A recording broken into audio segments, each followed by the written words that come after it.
So much of the attention focused on the United States, of course, but the Caribbean has been hard hit. Many of those areas, folks look just like us. Watch this here, folks. Amazing video here. This is exposed land that is normally covered by a body of water. This is video from Long Island in the Bahamas showing a dry shoreline. Then, of course, moments later, then what happened was the water returned. So the water went out and the water came back.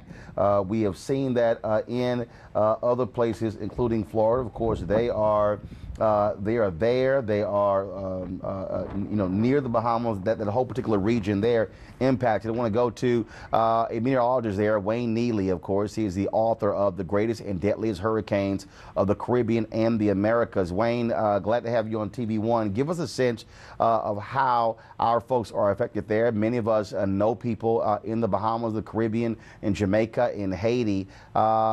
Massive damage there and not much attention on that area here in the U.S. Well, yes. Well, good morning, Roland. Yes, we in the Bahamas, we got hit on two islands, which were Inagua and Ragged Island, and those two islands were devastated. And the assessment teams from the government now heading there this morning to take a look at the damage and present a report to Parliament.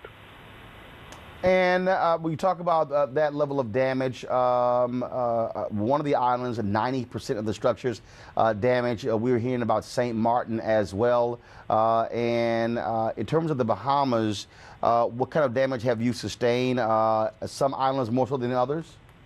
Yes, more in the southeast Bahamas. Most of the destruction caused in the southeast, but in the northwest, I live in New Providence, and we had very little damage. We had winds about 25 to 30 knots, and that's basically about it. And most of the northwest islands, from Grand Bahama to New Providence, just experienced minor storm disruptions. In terms of folks out of homes, what is that looking like? Are we talking about folks who are now homeless, and how is the government helping those folks? Well, the first thing the government did before the storm, actually, the government evacuated every one of the southeastern islands, which was the first time they've ever done that. And they've evacuated them, and they have not returned home as yet because the all clear was just given yesterday. So most of those persons are still here in the capital of New Providence, waiting to go back home to their islands. The government evacuated about 2,000 persons from about 3 or 4 islands in the southeast Bahamas. Wayne, last question for you in terms of the rebuilding. What kind of assistance can you get from other countries? We do get international aid from the United States is one of the major donor, and several other, because we were formerly a colony of Great Britain. Great Britain normally provides international aid to us as a country, and there are several other small islands. And what happens, we in the Caribbean, and there's a Caribbean organization called CARICOM, and they, in turn, what that allows the government to do is to get, let's say, for electrical workers, they bring electrical workers from different parts of the Caribbean to restore power and electricity, and bring other persons other persons to actually help with the cleanup of course with the hurricane.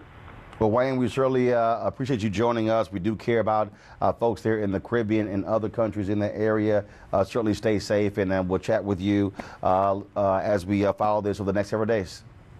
Thank you. Have a good day. All right, folks. Weekdays on TV One. I will never lie to you. Oh, my God. Roland Martin. He doesn't want to talk to us. He wants to ignore us. Uncensored. Hell no. That ain't gonna cut it, boo. Unapologetic.